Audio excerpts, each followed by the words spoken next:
I don't know too many people that total switch every day and don't go to jail or don't pass away. You let me know.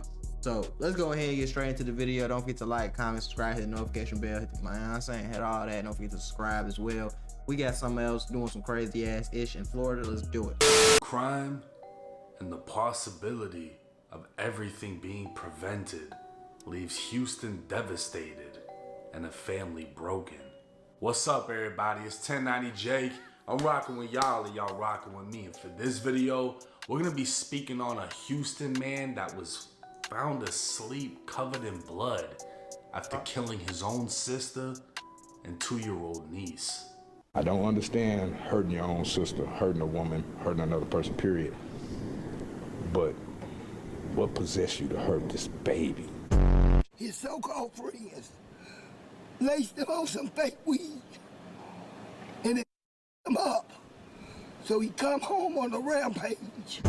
She was defenseless. She can't Who the do hell anything. made a TikTok edit out of this shit, bro? Like, I'm just so confused. Like, what people are weird, bro. Like, every day I get on TikTok or I get on Instagram or I get on Twitter and I just see some of the weirdest shit I've ever seen in my life, bro.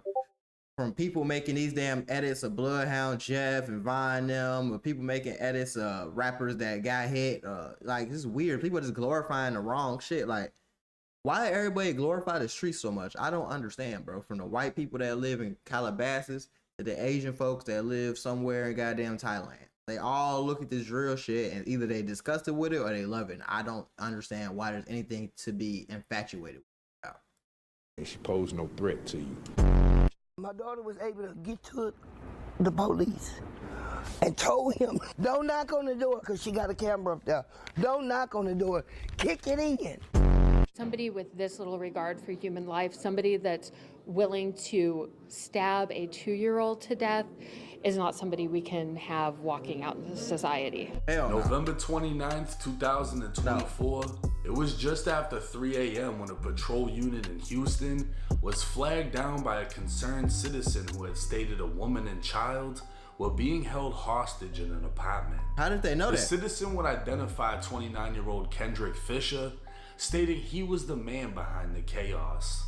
With lives at stake and no time to waste, officers breached the 3rd floor apartment with guns drawn. To their surprise, it was eerily quiet inside as they observed Kendrick covered in blood, asleep on the couch.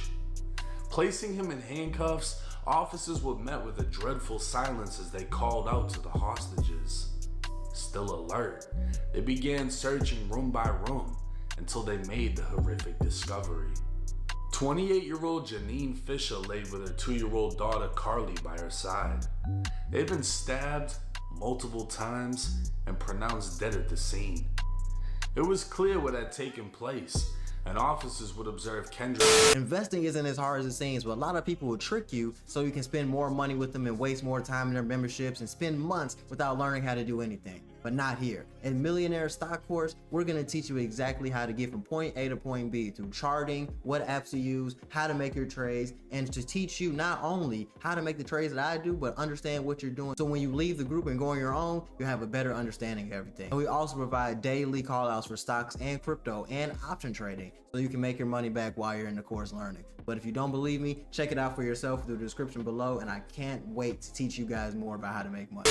Kendrick had injuries consistent with a violent altercation, meaning Janine had fought for her life and her daughter's life, only to be overpowered by her own brother.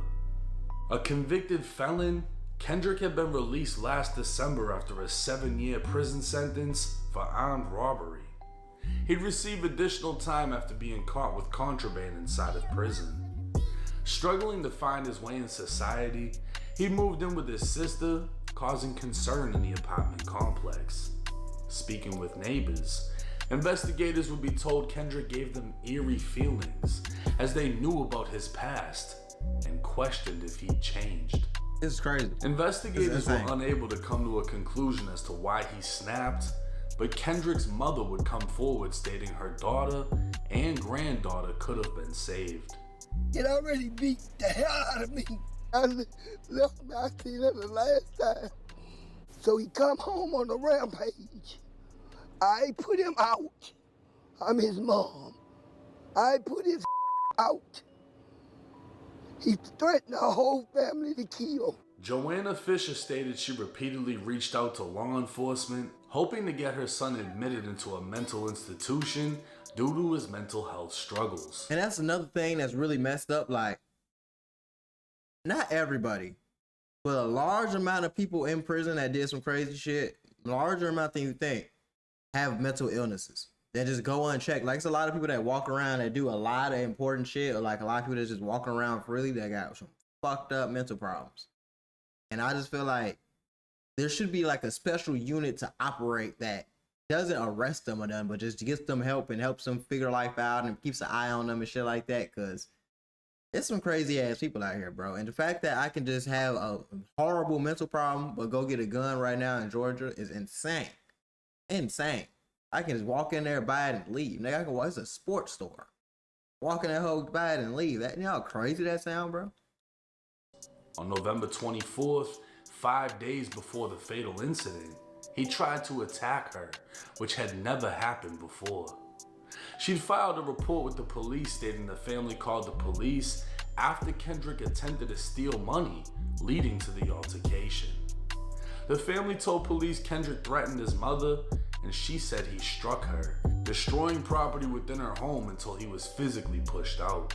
But according to Joanna, the police did nothing. It would later be discovered Gianna called 911 herself hours before being killed.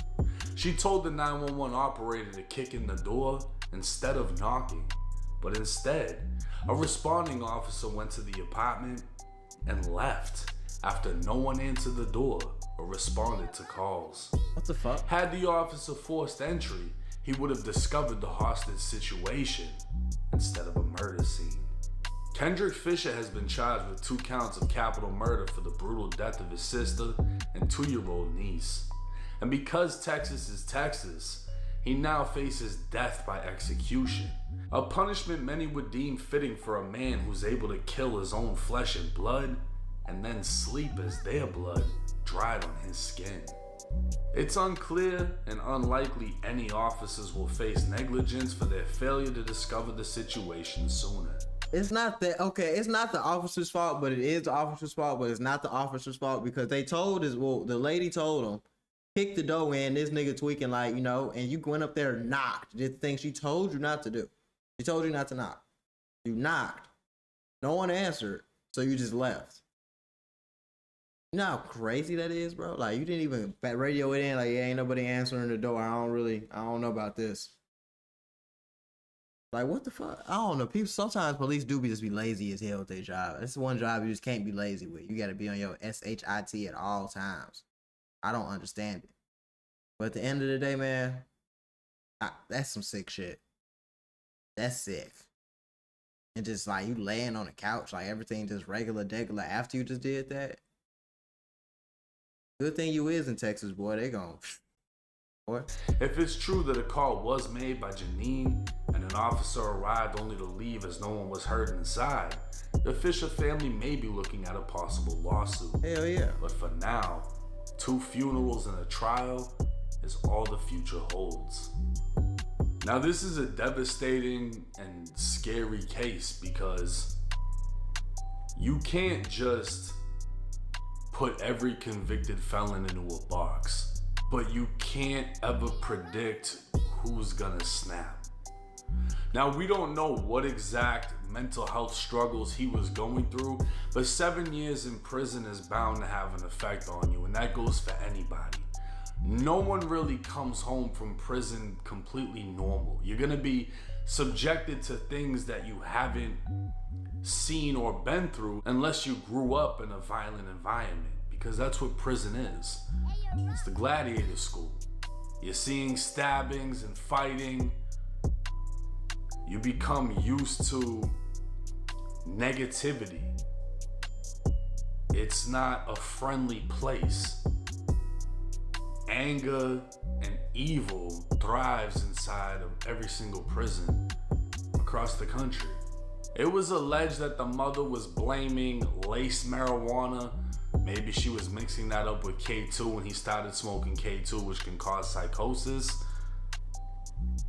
I don't know if I can go for that because I myself have smoked it along with plenty of other people. And I never felt like killing a woman or a child. Now, like I said, Texas is Texas and he's facing execution.